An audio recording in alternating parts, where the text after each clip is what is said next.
विपुल sir, क्या से क्या हो गया? निफ्टी आईटी ईटीएफ में एंट्री ले सकते हैं क्या? प्रदीप सर से एडवाइस दिलवा दीजिए। प्रदीप सर, जो ईटीएफ वाले लोग हैं, क्या उनको आईटी के अंदर अगर आपका ईटीएफ में एसआईपी चल रही है वो कंटिन्यू करनी चाहिए या एक बार के लिए अब हट जाएं? क्योंकि ये पेन कहाँ तक जा रहा है ये अभी समझ में नहीं आ रहा है लोगों को। या फिर आपको लगता है कि नहीं, लोअर लेवल पे बॉटम फिशिंग करने की कोशिश करनी चाहिए जो लोग डायरेक्ट शेयर पे लगा रहे हैं, या और जो लोग ईटीएफ में कर रहे हैं उनको अपनी एसआईपी कंटिन्यू करनी चाहिए? आपका व्यू क्या है?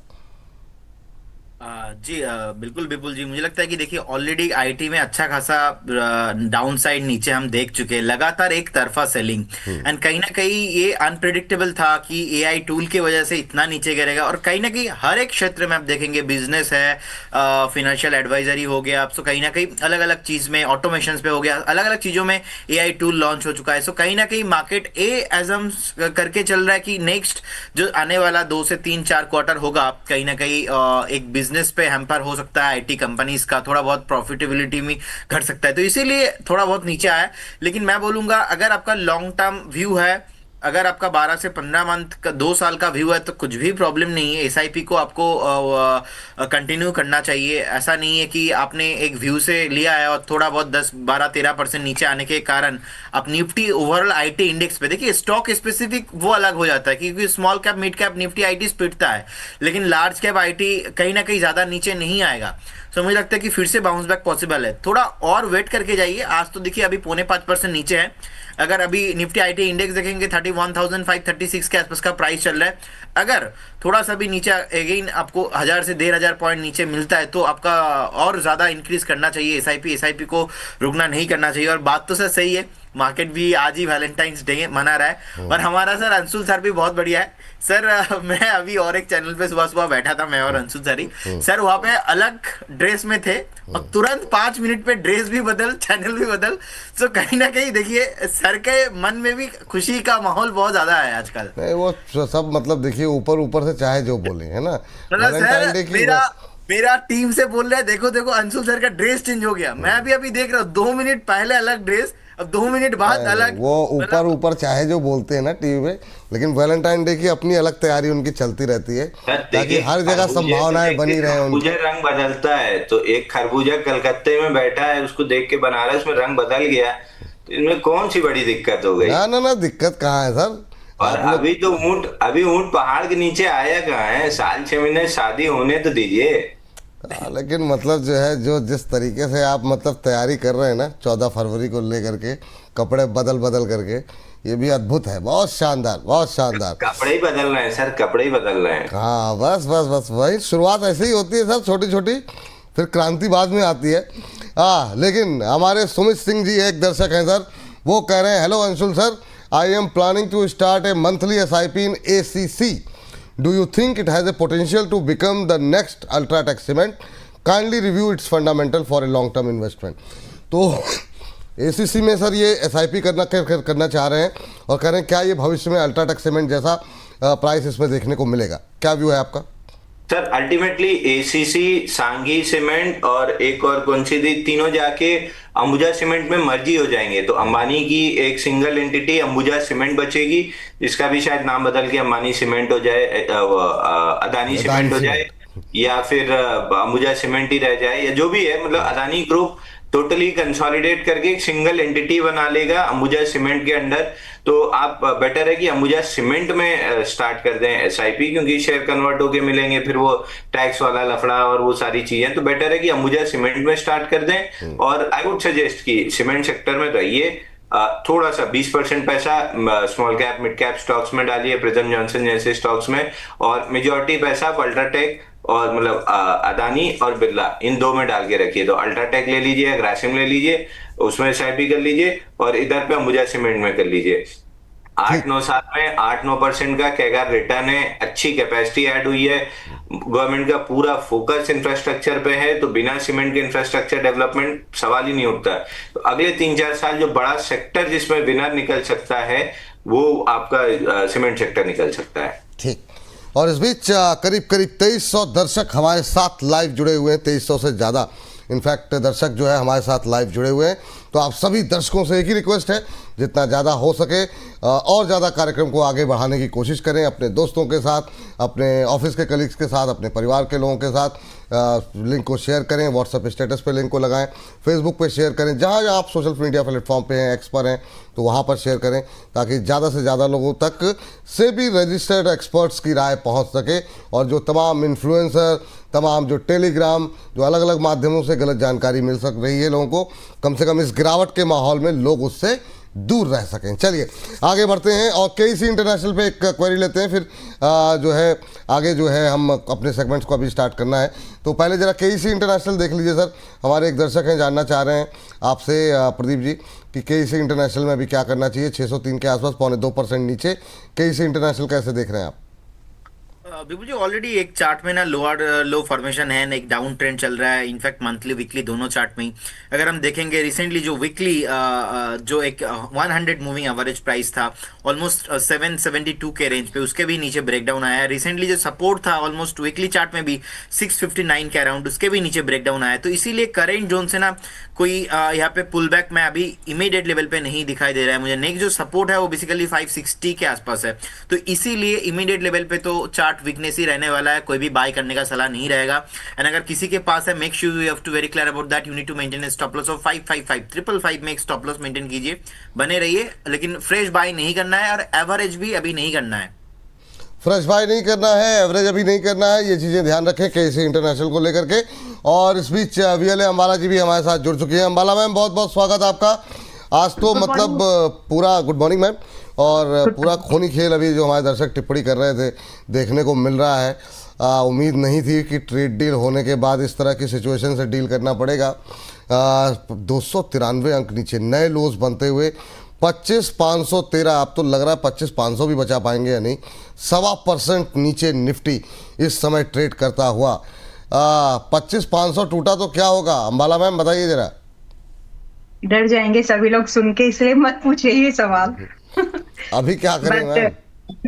क्योंकि देखिए विपुल जी, आगे क्या होगा उसके साथ एक डिस्कशन करना बहुत जरूरी है। ट्रेड डील पहली बात तो ऑन पेपर नहीं है, डिस्कशन हो रहा है और एक सवाल है मेरे मन में है। मैं चाहती हूँ कि जितने भी व्यूअर्स हैं उस सवाल का जवाब आप लोग देने की कोशिश करो, समझने की कोशिश करो, क्योंकि जब इंसान सवाल का जवाब देता है ना तो कहीं ना कहीं उसको एनालाइज करता है।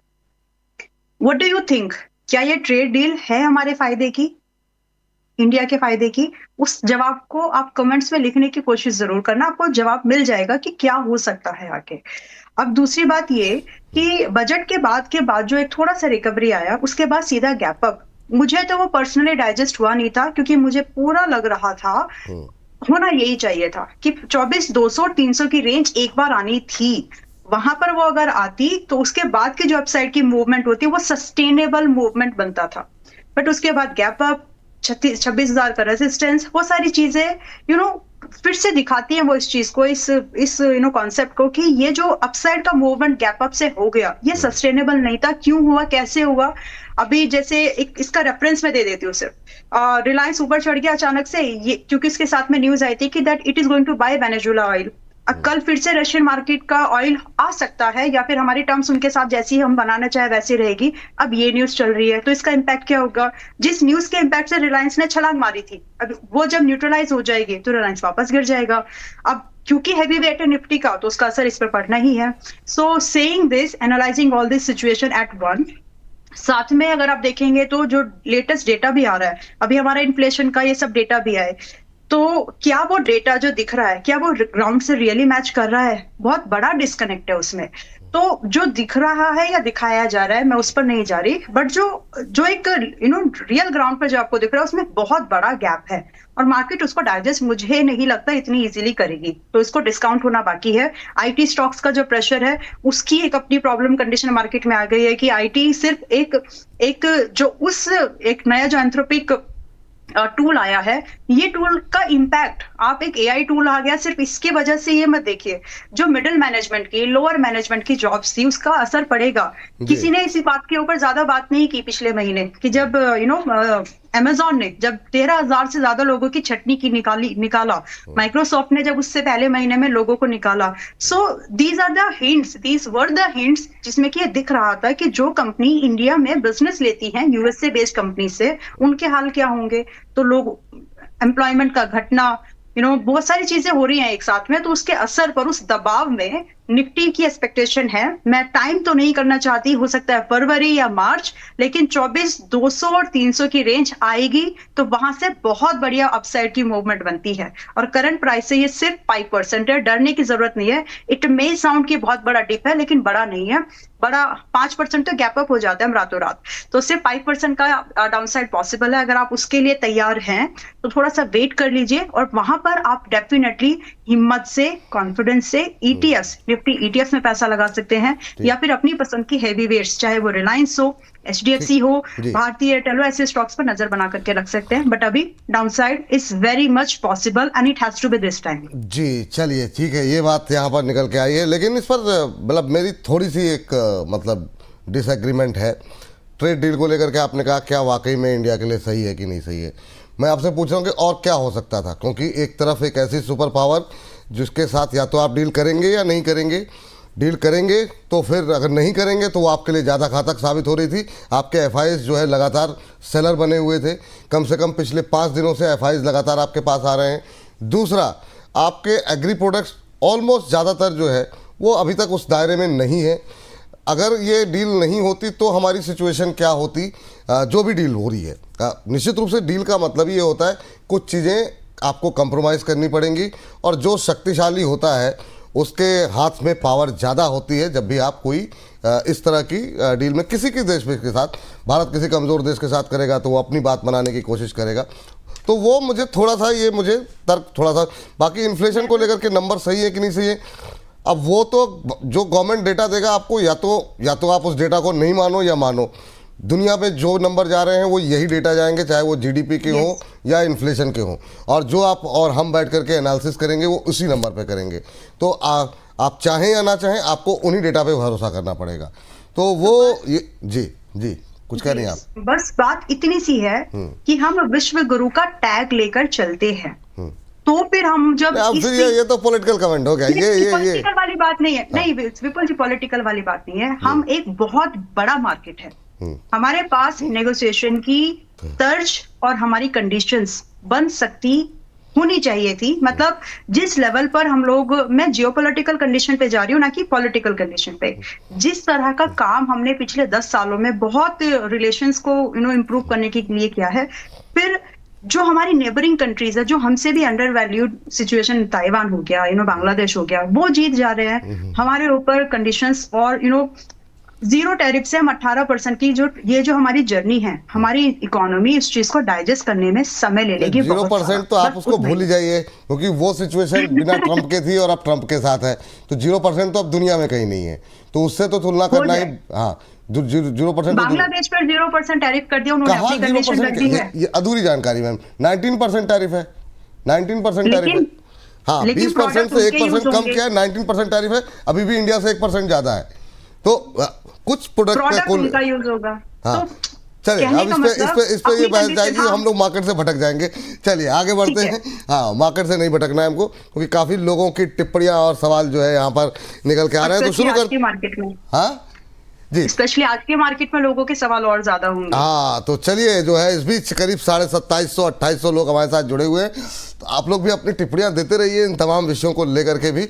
और प्रदीप जी, अंशुल जी कुछ मुस्कुरा रहे हैं, तो मैं सेगमेंट शुरू करूं, क्योंकि उसके बाद फिर इस पर टिप्पणी नहीं ले पाऊंगे। कुछ कहना चाह रहे हैं तो मैं चाहूंगा कि 10-10 सेकंड की, 20-20 सेकंड की टिप्पणियां ले ही लेते हैं पहले। तो जी अंशुल सर, एक वो सीताराम केसरी वाला इंसिडेंस याद आ गया। सीताराम केसरी कहते थे, ना खाता ना बही, जो केसरी करे वही सही। आपने तो वो पॉलिटिकल दौर देखा है, तो फूफा जी का भी वही हाल है। जो मैं कह रहा हूं बस वही सही है, बाकी सब मतलब सुनना ही नहीं है। सही गलत के तराजू में तो आपको रखेंगे नहीं, वो आपको या तो सिर पे बिठा के रखेंगे या डस्टबिन में रखेंगे। ऐसे आदमी के साथ सिर्फ एक ही चीज हो सकती है कि बच के कोने से निकल जाओ।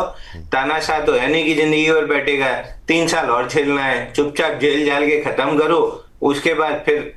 लेकिन जो प्रेसिडेंस उन्होंने सेट किया है माई वे और हाईवे का, ये शक्ति आपको या तो दो चीज है, आप फिर मैं वही सजेस्ट करूंगा कि आप बोलेंगे फिर पढ़ने लिखने की बातें, आप डेंग जियाओपिंग की जाके आत्मकथा पढ़िए। डेंग जियाओपिंग ने चाइना में जब चाइना को टेक ओवर किया था माओ के मरने के बाद, उन्होंने एक ही चीज कही थी कि मुंह बंद करो, सिर नीचे करो और शक्ति अर्जित करो। काम इतना करो, अपनी डिपेंडेंसी इतनी बना लो कि आप आंख दिखा सको। तब जाके आज शी जिनपिंग की इतनी हिम्मत है कि तुमने 10 लगाया मैं 20 लगा दूंगा, तुम 20 लगा रहे हो मैं 200 लगा दूंगा। आप कर लिए। चाइना का क्या वो बिगाड़ पाए? कुछ नहीं बिगाड़ पाए। तो आप कितना भी कुछ बोल लें, आप जब तक make in India very good project, आप उस पर अच्छा कर रहे हो, अभी आपको बहुत कुछ करने की जरूरत है। तो सिर झुकाओ, काम करो, और जब शक्ति अर्जित कर लो, जब इस तरह से आंखों में आंखें डाल के बोलने की ताकत आ जाए, तब जाके मुंह खोलना चाहिए। तब तक सिर झुकाओ, मुंह बंद रखो और काम करो। यही चीज प्रदीप जी के लिए भी मेरी राय है कि जब तक आप शक्ति अर्जित ना कर ले, तब तक सिर झुका के जब मैडम कुछ बोले तो सीधे से सॉरी बोल दें। वैलेंटाइन डे आ रहा है, तो आज शाम को जब मैडम के साथ जाएंगे तो चुपचाप जो मैडम बोले हैं वो सुनते रहें। वैलेंटाइन वीक चल रहा है, कोई भी मैडम को नाराजगी ना दे। ऐसा ना हो कि शादी होते होते और 6-8 महीने शादी टल जाए। तो मतलब मैडम है ये, तो आपने मतलब पब्लिकली मतलब आपने घोषणा कर दी, ये तो इस बात से टिप्पणी करने से बचते रहते हैं। जो जिस हिसाब से खूबसूरती और चेहरे की चमक है, तो बिना मैडम के तो ये ऐसे नहीं सर, किया है तो फिर पूरे मतलब सीना ठोक के बोलिए हाँ है, कोई बात नहीं। तो हाँ है तो तभी तो खूबसूरत लग रहा है और मुस्कुरा रहे हैं। बस हाँ प्रदीप सर।